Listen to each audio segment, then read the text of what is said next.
me a god. Let's go. I'm about to go off like a weapon. Fuel to the top, got a filled up engine. In my thoughts, obsession. I will not stop, no, I'm never second guessing. I got a God complex. Haters love to hate, but I never feel pressed. Got a lot on my plate, but I never get stressed. I'll take all the pressure like I'm acing this test. Tear it up like I'm Jason. I see the world like it's ready for the taking. I see this place like a game I'm playing. Straight to the bank to collect my payments. No negotiations, it's my way, I was born impatient. And like a damn Freemason, I'll run this nation. They call me a god. They call me a god. They call me a god. Hello guys, and today I'll be reviewing Indiana Jones and the Crystal Skull. So yeah, basically it starts off like this, like in this desert area. See some college kids and stuff or whatever. And I guess the movie has like a different kind of quality to it. Like this one's in the 50s as well, but it just seems more colourful compared to the older movies. It just has such a different tone, yeah, compared to the other ones. And at this point, Harrison Ford is a lot older. You see him with like one of his newer accomplices. Yeah, but you know, Indiana Jones is still a badass though. They're kind of held captive to go to like this hidden base, which I guess is Area 51. So basically, in the first movie, there was a place at the end where they take like the treasure, the Raiders Ark thing, yeah, Raiders of the Lost Ark. Like basically take the Ark to this place and lock it up in the container. And we didn't really see that place after that film, yeah. And I guess there's been stuff that's happened afterwards, and why Indiana knows this location, because at the end of the first film, he probably didn't even know where they took it. And this is the first time I've actually seen Indiana Jones at this place too. So that was interesting. And actually them calling it Area 51. Because they didn't really reveal that in the original film, yeah. It was just a place where they kind of kept, like the government kept its hidden secrets or things that are dangerous to the world. But then Indiana ends up being forced to come here. By these Russians, I guess. I think they're Russian. Yeah. And just the one who's the leader in this film. Basically the actor who plays as Hela in Thor Ragnarok, yeah. Interesting villain choice, but the thing is, I don't really do a lot with her. She tries to be intimidating, but it's not the same as like some of the older villains from the franchise. Especially the first one. Like, he's probably the best still, yeah. I mean, they try, but yeah. And her trying to read people, just like that, like whatever. But yeah, just actually seeing them go inside the place. A place that I always thought Indiana would end up in anyway. Yeah, it was pretty cool. Because they're trying to find this crystal skull treasure. But they're trying to find something that will lead him to it, I guess. And Indiana's trying to solve how to find it by using like shotgun shells or something. Which get magnetized or something like that. And it helps them find what they're looking for, I guess. But then, you know, Indiana gets the upper hand and escapes. But then, like, I think it's his friend who betrays him or something. Yeah. Because I'd say the beginning of the movie kind of starts off like an Indiana Jones movie. It's just as it goes on, it just becomes more like Temple of Doom beginning, but 10 times that. Like, 10 times that, if you know what I'm saying. If you've watched the movie, you know what I mean. Like, it goes a bit too far. Like, Jesus. To the point where you literally see Indiana Jones on a flipping rocket. Like, oh my god. Like, what the hell? That scene was a bit much. And then when it gets to a point where he's flipping in Nuketown. I mean, this might be where Nuketown came from. Like, this movie. You might actually have to thank flipping Indiana Jones for Nuketown. Like, my god. Like, literally seeing him in this place. And his whole town's about to get nuked. Just all the mannequins and everything. Like, I was thinking, like, how is Indiana Jones gonna get out of this situation? Even if he got to the car that the Russians get away in, because they still end up dead. But somehow Indiana Jones finds a way to survive, which makes no sense. Because he knows it's coming, and he just tries to run away as fast as he can from the explosion. But then he flipping decides to go inside of a fridge of all things. I don't know what gave him that idea, but I mean, they could have at least made him go into like a bunker or something, not flipping a fridge. And this happens early into the movie, like 20 minutes in. He literally goes into a fridge and somehow survives this nuclear blast, which basically the Russians who are trying to get away, they don't even survive it, and they're in a car. Like, they don't drive fast enough to actually escape it. Like, damn, son. I mean, the setup is pretty cool, but then when you actually see it, you're just like, how would he survive all of that? Just by being in a flipping fridge, because not even they survive it. Like, my god. Not even they survive it. Look at this. Like, he literally goes smashing across the ground. Indiana would be like super dead, but somehow he just comes out of it perfectly fine. And then I guess the Bureau end up capturing him, thinking like he's betrayed the government or something. It makes no sense how he survived all that, man. But he's able to prove his that he's not a part of the one who basically ends up betraying them because of one of his old friends. Yeah. But then like afterwards, the Bureau end up searching his office and stuff, so that kind of gets him in trouble. Yeah. Of his other career, so he basically gets fired over it. And I guess this guy ends up trying to defend him, but it's not really enough, I guess. So then after that, you kind of get introduced to Shia LaBeouf and all that. Yeah. Because he knows Indiana, I guess. Which we'll find out later. Why. Then end up in a flipping this place to discuss about the Crystal Skull. Because he knows what the Russians are looking for, I guess. Yeah. And he has the lead to catch up to him, I guess. But then these people end up pretending to be government people, but then actually a part of, I don't know, the Russians or something. And they end up getting in a bar fight, and you just see flipping Shia LaBeouf teaming up with the greasers to beat him up. It just ends up in like a big bar fight, like on Uncharted 3. Yeah. And it just turns into like a bike chase, just like on Uncharted 4. Just I love the scenes like Uncharted took a lot of. Yeah. I mean, that was a cool scene. And then there's literally a scene where they kind of damage like the late Marcus's statue, and Indiana's not really impressed about that, and for a good reason. Like, that was his old friend. Of course he wouldn't be smiling over that. That would make no sense. And it's kind of weird that was actually a scene. I mean, if he just randomly took out some of the Nazis or something, and it was still like the same scene, then I guess that would be okay. But literally damaging the statue of his late friend, of course he's not going to be smiling. It's kind of a weird scene. Yeah, of course he's going to be smiling about that. So then they're just trying to catch up to the Russians, who are getting close to the treasure. And like I said, they do reintroduce Miriam in this movie, which we'll get to. But yeah, they're just trying to catch up to the villains, I guess. And they actually find more information of where it could be. Yeah. So then they start digging and stuff. They actually basically get to it first before the Russians, which is cool. And actually find the Crystal Skull. They even find the late person who actually held it all those years. Well, decades, centuries. Yeah. So yeah, they actually find the Crystal Skull. The Russians end up, catching up and capturing them. It seems like his friend who betrays him ends up saying like he's a double agent or something. So yeah, just all that. I don't understand why they keep him alive though. Like, it's just the thing about these movies, keeping Indiana Jones alive all the time. It's always a big mistake for him because he's always gonna once he gets the chance, basically get the upper hand, possibly kill you. It's so funny. But they basically use him for him to be able to communicate with the aliens, because the ones who I actually said it, aliens. We literally have aliens in Indiana Jones now. I mean, seeing ancient magical stuff, like with Raiders of the Lost Ark, the Temple of Doom, like that, and a flipping knight in the Last Crusade. Okay, I can be fine with that, but aliens is going a bit too far, especially by the end when you flipping see the alien ship and all that. It's a bit too much, to be honest. I feel like they went a bit too far. I don't even know what they're going to do with the fifth film and what we could see, but aliens just don't go that far. Or like a flipping god or something. I don't know. I don't even know what to do for the fifth one, but if the fifth one actually looks like it's going to be fun.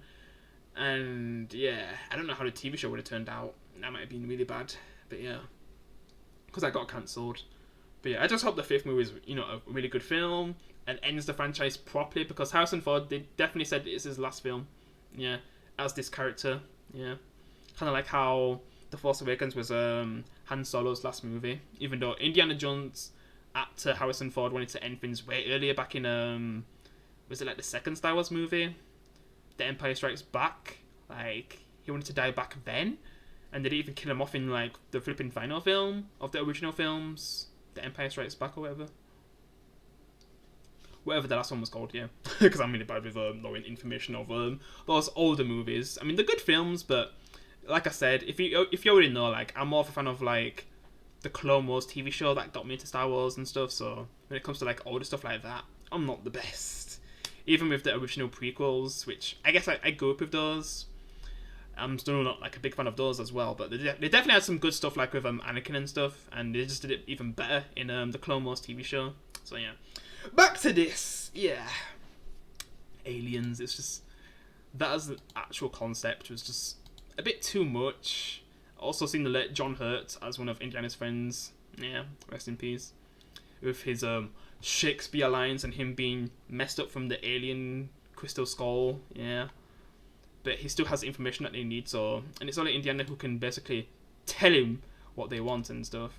And they basically use Indiana as the way to get information out of the Crystal Skull as well, yeah. And then it messes up Indiana too. Which, man, the stuff he's been through, man. From getting possessed to this, man. My God. But he basically has the information that they need, and then that's when they basically see Miriam, another reason to force him to basically help the Wushans. Because Miriam, she was always like the best female companion, probably my third favourite character when it comes to the supporting characters. Yeah, because number one is Indiana Jones' dad, then Shorty, and Miriam. Like, she's such a great character, man. Yeah. And it's cool that they brought her back in such a awkward movie, though. That's the thing. Yeah. And it seems like she still has feelings for Indiana too, all those years, to the point where she had a son with someone else, which... It's a bit weird where they go with that, especially by the end. I'm just like, really? Which, if you already know, like, Shia LaBeouf is basically Indiana's son, I guess, if that's what they're trying to say by the end. I mean, I've already watched this once, and by the end, I just wanted the movie to end, so... Yeah. He basically ended up like his father. Yeah, but even worse, because he didn't even know that he even had a son. Like, that's even worse. Yeah. if it's his actual son... Like, they're biologically related, just all that. And him actually getting the information from John Hurt, but then, you know, actually finding a way to get away from him and stuff, to the point where, you know, Indiana ends up in quicksand and uses a snake to escape, which he doesn't even want to touch that snake, but it just tries to imagine that it's flipping rope or something. Yeah, just a lot of funny scenes. There's some of the good scenes, but then when you get to the parts where they're flipping, trying to escape, and just all the over-the-top stuff that happens, like, oh my God, it goes a bit too far with the action, that's what I'm saying. Like, my God. I mean, it's cool that she's in the movie, but my God. She's mostly just a driver, the one who kind of gets him around. She doesn't really have much importance to the story, so I feel like bringing her back was kind of wasted. I feel like she should have came back in the next film that's coming out now, even though she would have been so much older at this point, damn. But yeah, I mean, at this point, flipping Indiana Jones is 80, Harrison Ford is 80 now. And they actually made a joke in the flipping in the previous scene in this movie before the Russians actually catched up, where, you know, flipping Shia LaBeouf makes a joke that, are you 80 or something? Yeah, and then it actually gets to a point where he's actually 80 in the fifth one, and Chris Stuckman says, like, man, if you get another film where you're basically 80 at this point and you're still kicking ass, like, man, you're a legend or something like that. That's what Chris Stuckman says, yeah. And that's it's so well, because he's making like a new film this year and it's actually 80. It's just crazy. Yeah. But yeah, just all the action and stuff just goes a bit too far, to the point where they literally use a tree to defeat the villain or something. Like, I can't remember how it fully goes. It's ridiculous. And seeing a sword fight while they're driving, it looks so silly. Like, my God, compared to all the stuff we saw in the original films. And then end up like flipping, having these giant ants and stuff, and seeing them flipping, swinging on ropes like the flipping Tarzans, just all that stuff. That it just gets a bit too much. But yeah, these ants, man, oh my God, if you touch them, you're done. They could eat you alive. Like, some dangerous ants, man. And you see Indiana flipping fighting them too. Not fighting them, but fighting someone who he ends up defeating, and they just get eaten alive by the ants. Yeah. And yeah, just that scene where they flipping get whiplash from the tree. It's so dumb. Oh my god. And they fall several times down a flipping waterfall and are completely fine. Like, my god. It's just all them scenes, man. This movie goes a bit too far. Yeah. But I still enjoy it, I guess. Then they find this tribe. I can't fully remember how that goes, but whatever. Because at this point, I'm just like, I'm kind of checked out at this point. Yeah. But they end up finding, like, a secret passageway to where the crystal skull belongs. Because I guess the Ocean kind of wanted them to end up in this place anyway, because he knows exactly where to go. And she wants knowledge or something like that. And then she kind of gets too much knowledge at the end, I guess. Which ends up backfiring, and she ends up, I guess, exploding or something. And then, because when they actually put on the crystal skull onto one of the ancient bodies, it kind of resurrects the aliens, I guess. And everyone here ends up getting killed. The whole place ends up breaking down. Then everyone else just ends up escaping because this temple's actually a flipping spaceship. Just all that crap. Him trying to save his friend, even though it's kind of too late because he betrayed him like twice. Like, it was kind of a joke how many times he actually ended up betraying him. And we're supposed to care that he dies at the end. Like, it's stupid, man. It's so stupid. And just seeing the flipping alien, man. Is like, what the hell, man. Giving her all the knowledge, and she ends up dying over it. And, you know, Indiana Jones' friend who betrayed him several times ends up dying. Like, whatever. Just forget all of this. They end up getting sucked up by the water so they can escape. And you flipping see the flipping spaceship. It's just, what is all this? It's just madness. Flipping spaceship, man. A bit too far, man. Like I said, I was fighting for like the magical ancient stuff, like temples with like hidden curses and stuff and ghosts or whatever, but a flipping spaceship, a bit too far. Like, what the hell is this? And then the movie just ends afterwards. We find out that, I guess, Indiana's son is Shia LaBeouf, I guess. And then he ends up getting married with Miriam finally, so at least that's a good ending. But I just wonder what happens with that going into the next movie. Does she pass away or something? Yeah, at least they get married, and it seems like they're going to pass the mantle to Shia LaBeouf, but then he's like, nah. Yeah,